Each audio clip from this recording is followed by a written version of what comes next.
Yo, what is good, family? Hope you all are having an amazing day. Let's kick it off with today's video. We're gonna break down the setups we've had this week so far with the swing system and M5R. So basically, let's kick it off. We have this current setup running on the swing system, which we're gonna break down in a second. But first of all, yesterday's setup on the swing system was this one right here. We had, first of all, the build up regarding the 4 hours lower high in the generic structure and also the bullish internal structure. Basically, we had this lower high that made this lower low as the generic 4 hours range, but then we had the internal range as high, low, lower high, lower low, lower high, lower low, lower high, and lower low. Basically, the price broke to the upside and still respected the 4 hours generic lower high. So it's the exact same thing as if we had this. Okay, this is the significant lower high, significant lower low, internal BOS, and price basically had then a bearish reversal in the 1 hour. So when we have these type of scenarios, we have to understand one thing. Yes, we take the sell because of the generic 4 hours range, but our exit cannot be at the lower low, okay? Because market can respect the bullish internal range as we had this bullish BOS and create higher highs. So our TP is going to be always at a demand area. Okay, so taking that in consideration, now we can go over the 1 hour time frame and say, okay, right here we had a 4 hours generic and then the internal range was bullish. Now we go for the 1 hour structure, which was pretty much after the BOS high, higher low, higher high. We had this level of higher low, but then market did this bearish rule of the third impulse, high, low, lower high, lower low, lower high, and then price did a lower low. This bearish break and close is what gave the signal that triggers the sell. First impulse, first pullback, second impulse, second pullback, entry to the third impulse. Now we look for the break and close below second lower low level. After the break and close, we execute the entry. Invalidation is at the high, exit on the demand area that we are going to discuss right now. But before discussing the exit, let's discuss the entry, because this entry was confirmed and valid at 4 a.m. I was not up at 4 a.m. Madrid time. If you guys trade Asia, that's fantastic, but for me, it was in my sleeping time. So when I woke up, we were around here, therefore we were in drawdown. What I did is set up a sell stop at the level of entry, so when the market pulls back to the level of entry, if it does, my order gets activated at the same time that it was supposed to be on the perfect execution. If it hits invalidation, I just miss another invalidation. If it was in profit when I wake up, I will be setting up a sell limit. So in case market retests, I will be in. In case that it doesn't, as happened last week twice, all right, we will be out from the trade and we will not be getting this win. But yeah, basically I set up a sell stop and the setup was active at 4 a.m. My order got active at 3 p.m. Eventually this got closed at 6 p.m. So basically it was a 14 hours long trade since it got triggered. Now let's talk about the exits. I always go to the 4 hours or even the daily to see and watch some demand areas. Right here we have this closing of the imbalance, which was a 1 to 0.56. I didn't like it because I always look at least for a 1 to 1. Therefore, I go to a lower time frame as the 1 hour to look for another demand area.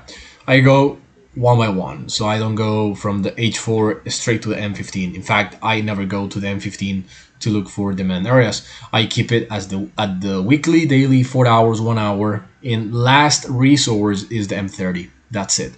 So in the 1 hour, we were also able to see this accumulation of wicks. Therefore, right here we had the open of the imbalance, which was still less than a 1-to-1. All right, exactly that wick was a 1 to 0.97. So I said, all right, let's extend it manually to the 1-to-1, and that's it.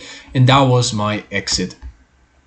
Now, like I said, market hit the exit fairly easy. I mean, it did some kind of drawdown, but after my entry was executed, it was fairly clean movement. Now, regarding current movement, we have literally the exact same thing. 4 hours. All right, let me first of all remove everything so we can have a clean chart.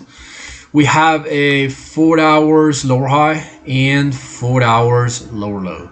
Nice. Now internally we have high, low, lower high, lower low, lower high, lower low. Doesn't really matter that much, because what matters is that is the understanding of, all right, generic range bearish, internal range bearish. That means that in this case we can put our exit at the lower low, because one thing is this S scenario, which is the S scenario from yesterday, the one that I just broke down, okay, which is this one. You can take notes of this. It's very useful. Right here, your exit must be at the demand area. But right here, okay, your exit can be at the lower low. Okay, why? Because right here we have generic and internal bearish. Therefore, your exit can be at the lower low, looking for a continuation.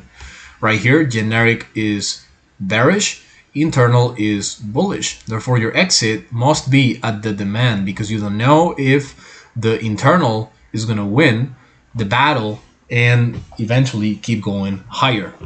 So that's the main difference, and a very objective and systematical way on where to put your exits. In this case, we're going from a 1-to-1 to a 1 to 3.22, so the difference is quite big. And basically the entry is very simple, literally the same model as yesterday, also a rule of the third impulse.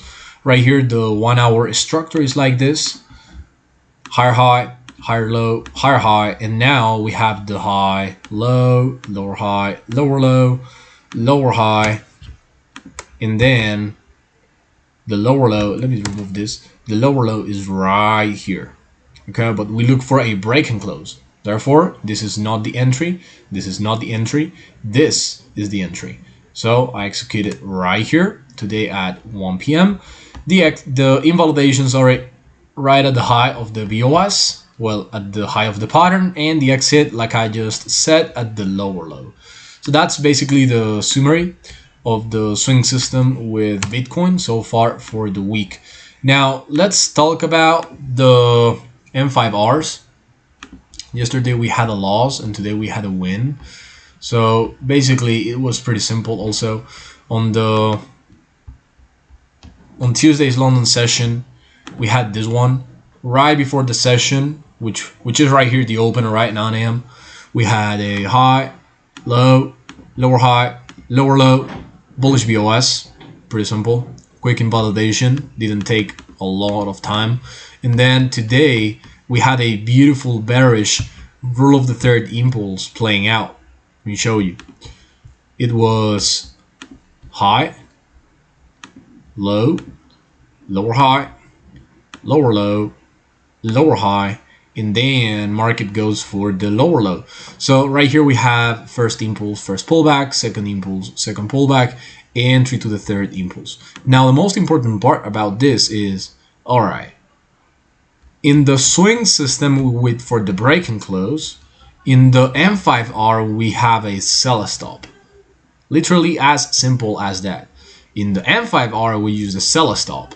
So when the market crosses the lower low, we literally just execute our order. Our sell stop is open as soon as the market creates the third lower low.